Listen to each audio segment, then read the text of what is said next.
Bem, pessoal, voltando a falar aqui de cinética e termodinâmica no mecanismo SN1, desculpa, no mecanismo SN2, o que nós temos?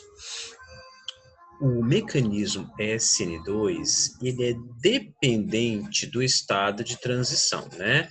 Ou seja, para que ocorra o mecanismo SN2, nós temos que ter o estado de transição. Especificamente, ele é dependente da energia do estado de transição. O que isso quer dizer? Se a energia do nosso estado de transição for muito alta, tá? Se a energia do nosso estado de transição for muito alta, o que vai acontecer? Nós vamos ter uma energia de ativação muito grande. Então, maior será, tá ruim esse aqui, maior será a energia de ativação da reação, é a EA, que é isso aqui, ó, energia de ativação, né? Que vai ser a diferença entre a energia do estado de transição e a energia dos reagentes, né?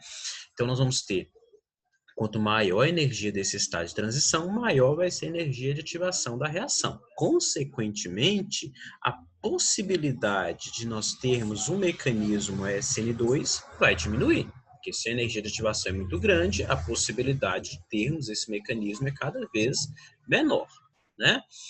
Bem, do que depende, então, a energia desse estado de transição? Então, montei aqui um exemplo genérico de um estado de transição, que é no momento em que o nucleófilo vai se aproximando do carbono, vai se rompendo a ligação carbono-grupo abandonador.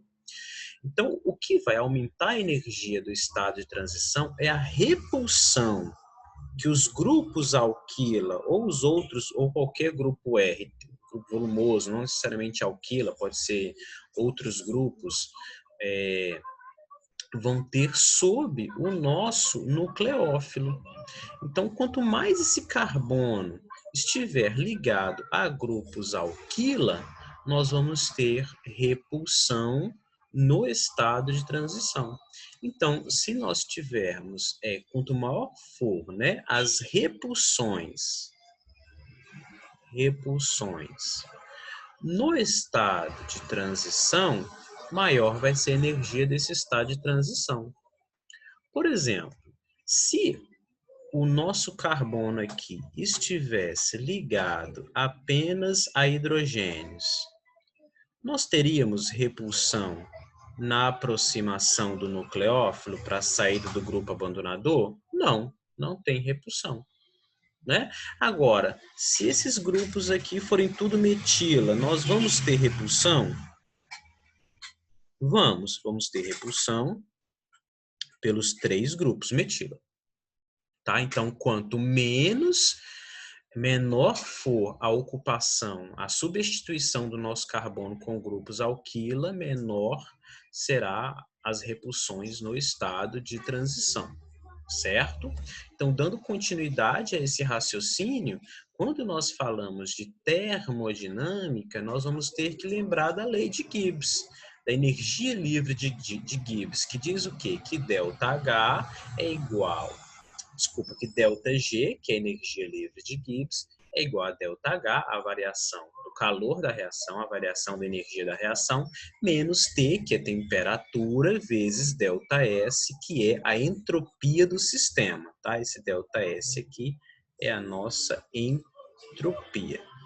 Então, o que é a entropia? A entropia ela está relacionada ao grau de desordem da reação. Grau de desordem da reação, certo? Então, o que nós temos? Que analisar primeiramente a variação da energia. A variação da energia é igual à energia do produto menos a energia dos reagentes, certo? Se a energia do produto for maior do que a energia do reagente, aí o nosso ΔH vai ser maior que zero. Agora, se a energia do nosso reagente for maior que a energia do produto, aí nós vamos ter que o nosso ΔH vai ser menor do que zero, tá? O que que diz a lei de Gibbs para a gente? A lei de Gibbs vai dizer o seguinte, que quando o ΔG é menor do que zero, a reação é espontânea, tá? A reação ela é espontânea.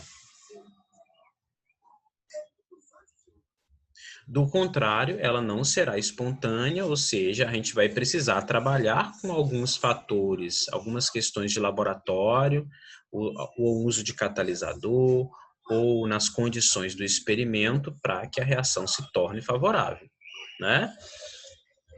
Então, olha só, o que vai fazer aqui com que o nosso ΔG seja menor que zero? Se o ΔH for menor que zero, vai estar contribuindo, logicamente, né? Certo? E, lógico, se o nosso ΔH ele for menor do que o TΔS. Então, se o TΔS, né, se o ΔH é menor do que o TΔS, então o ΔG vai dar negativo.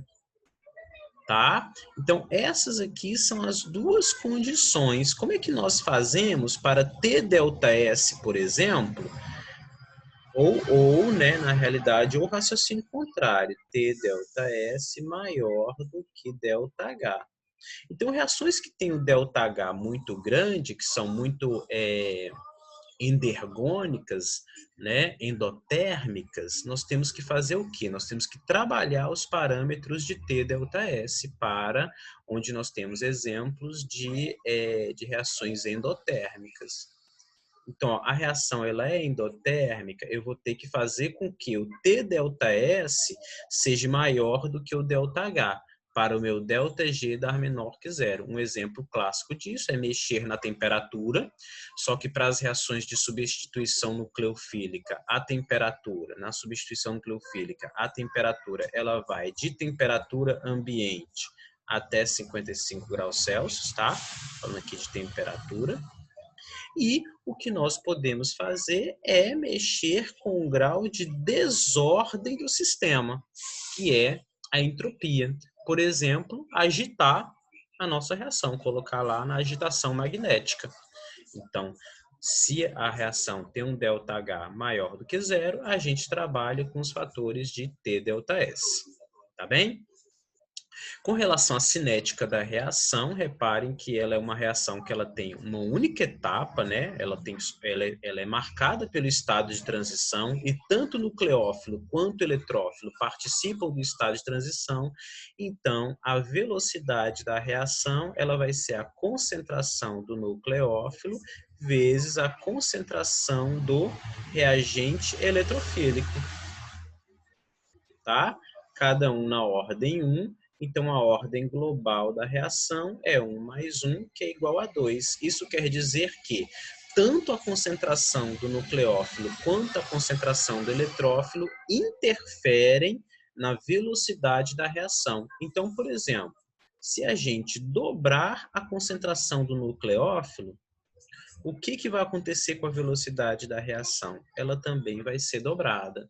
Se a gente dobrar a concentração do nucleófilo e dobrar a concentração do reagente eletrofílico, o que vai acontecer?